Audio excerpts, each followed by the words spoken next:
Beans খেতে তোমাদের কেমন লাগে আমি জানি না, কিন্তু আজকে যে রেসিপিটা আমি বানিয়ে দেখাবো সেটা খেতে খুব ভালো লাগবে। রুটি সবজির সঙ্গে ভালো লাগবে আর ভাতের সঙ্গে খুব ভালো লাগবে।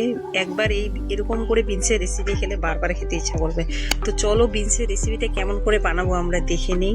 আজকে বিনস দিয়ে একটা সহজ সুন্দর রেসিপি করে দেখাবো, যেটা খেতে খুব টেস্টি আর সুন্দর হয়। তো সেই রেসিপিটা কেমন করে করব বিনসের, যেটা খেলে ভাতের সঙ্গেও ভালো লাগবে কিংবা রুটি সবজির সঙ্গেও ভালো লাগবে খেতে। এই বিনসের এই রেসিপিটা, এটার মধ্যে বিনসগুলোকে কেটে নিয়েছি ছোট ছোট করে, সাথে ছোট ছোট লম্বা করে আলু কেটে নেওয়া আছে। তো এখন প্রথমে কড়াইটাকে বসিয়ে নিচ্ছি। তো কড়াইতে প্রথমে কিন্তু আমি একটু তেল দিয়ে নিচ্ছি।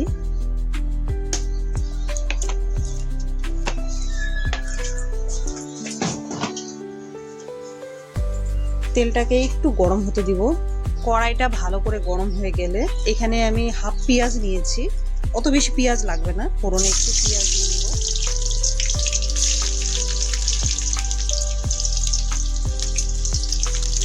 পেঁয়াজটাকে একটু লাল করে ভেজে নেব, যতক্ষণ না পর্যন্ত কালারটা আসছে। পেঁয়াজটা লাল হয়ে গেলে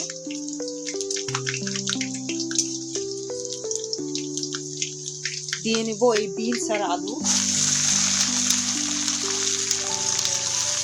বিনস আর আলুটাকে কিন্তু এখন 5 মিনিটের মতো একটু লবণ হলুদ ছাড়া এটাকে হালকা ভাজা করে নেব।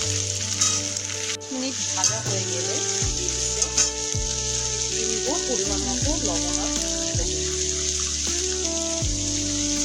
বিনস। কিন্তু অনেকের কাছে ভাজা ছাড়া, বিশেষত ফ্রাইড রাইস ছাড়া ভালো লাগে না, কিন্তু বিনসের এই রেসিপিটা কিন্তু ভালো লাগবে খেতে। পরিমাণ মতো লবণ দিয়ে নিচ্ছি।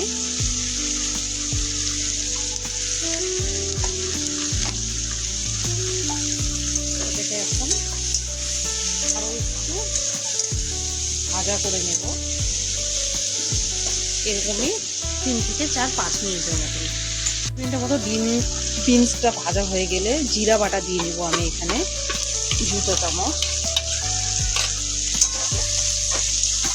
প্রত্যেকটা মশলা যদি একটু অল্প অল্প করে আলাদা করে জিরেটাকে আগে ভেজে নেব, তারপরে আদা লঙ্কা দেব, তাহলে দেখবে টেস্টটা খুব সুন্দর হবে। তো জিরেটাকে আমি একটু মিনিট 2-3 মিনিট একটু এরকম করে কষিয়ে নেব, যাতে জিরার গন্ধটা যাতে না থাকে।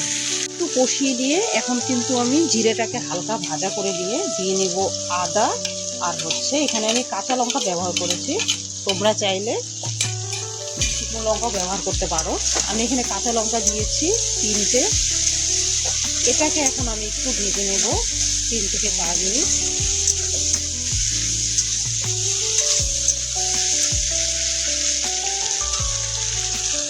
জিরে আর আদাটা কতটুকু ভেজে নিতে হবে, যাতে জিরে আর আদার কাঁচা গন্ধ যাতে কোনোভাবেই না থাকে। তো আমি এটা ভাজাটা দেখো কতটা সুন্দর হয়েছে।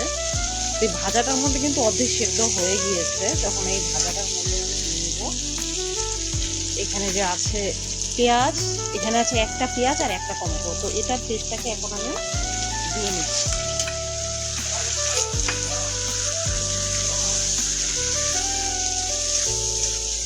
এই টমেটো আর পেঁয়াজের পেস্টটাকে এখন আমি কষিয়ে নিব মিনিমাম 5 মিনিটের মতন।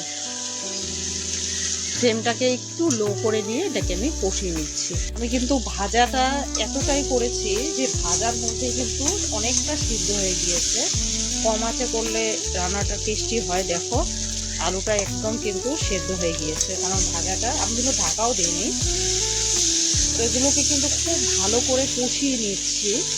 এখন পেঁয়াজ আর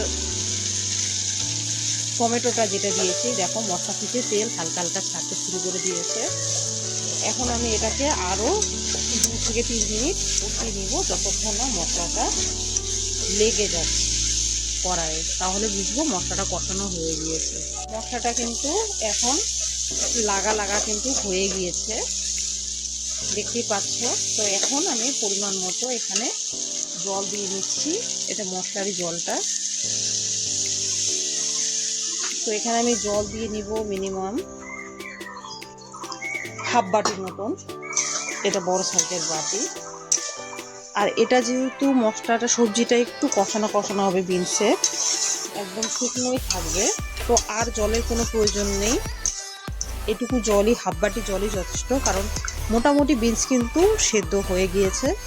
তো এটাকে এখন 5 থেকে 10 মিনিটের মতন একটু এটাকে আমি ফুটতে দিয়ে নিব।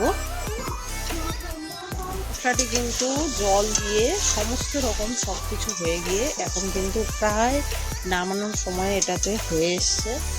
তো নামানোর আগে অল্প একটু সামান্য এরকম করে ঘি ছড়িয়ে দিয়ে নিব নামানোর আগে।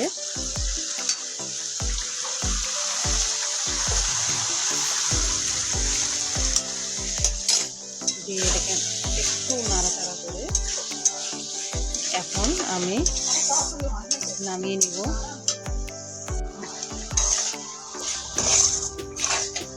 তো ওটা কিন্তু জলটা একদম সম্পূর্ণ শুকিয়ে গিয়েছে, এখন এটাকে নামিয়ে নিচ্ছি।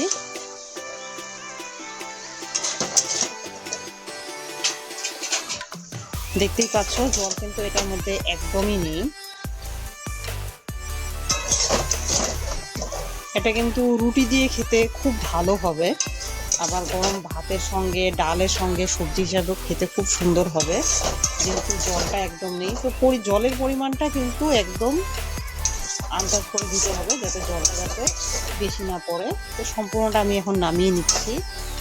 তো দেখো এই যে বিনসের সবজি নামিয়ে নেওয়ার পরে একদমই রেডি হয়ে গিয়েছে। এতে কিন্তু এক ফোঁটা কিন্তু কোনো জল নেই, তোমরা দেখতেই পাচ্ছ কোনো প্রকারের কোনো জল কিচ্ছু নেই, একদম শুকনো সবজি হয়েছে, সবকিছু একদম পারফেক্ট আছে, সব সেদ্ধ হয়েছে। তো বিনসের এই সবজি কিন্তু তোমরাও বানাতে পারো, দেখতেও কিন্তু খুব সুন্দর হয়েছে বিনসের এই সবজি। এক ফোঁটাও জল নেই, একদম সব সেদ্ধ হয়েছে। রুটি দিয়ে খাওয়ার জন্য তো একদম পারফেক্ট হবে এই সবজি। তো বিনসের এরকম সবজি তোমরাও বানাতে পারো বাড়িতে, খুব সহজে ইজি রেসিপি, যেটা বানাতে অতিরিক্ত বেশি কোনো কিছু পরিশ্রম করতে হবে না। শুধু পারফেক্ট টাইমে পারফেক্ট মশলাগুলো দিয়ে একে একে ধাপে ধাপে করলেই এরকম সুন্দর টেস্টি বিনসের সবজি তোমরা রেডি করতে পারবে বাড়িতে। এটাতে রসুনের কোনো প্রয়োজন নেই এবং এক্সট্রা বেশি যে মশলা লাগবে তাও নয়, শুধু একটু সামান্য জিরে, প্রয়োজন মতো লঙ্কা, একটু আদা বাটা আর টমেটো আর হচ্ছে পেঁয়াজ, আর ফোড়নের জন্য পেঁয়াজ দিতে হবে। এই সবজিটা খেতে ভাতের সঙ্গে যেরকম টেস্টি লাগবে, রুটির সঙ্গে ততটাই ভালো লাগবে। তো ভিডিওটি তোমাদের কেমন লাগে আমাকে কিন্তু কমেন্টে অবশ্যই জানাবে। আর আমার চ্যানেলের ভিডিওগুলি যদি তোমাদের ভালো লেগে থাকে তো চ্যানেলটিকে অবশ্যই লাইক করবে, কমেন্ট করবে আর সাবস্ক্রাইব অবশ্যই করবে, শেয়ার করতে কিন্তু ভুলবে না। তো বিনস এরকম সবজি বানিয়ে দেখো, আশা করি খুব ভালো লাগবে খেতে সবাইকে।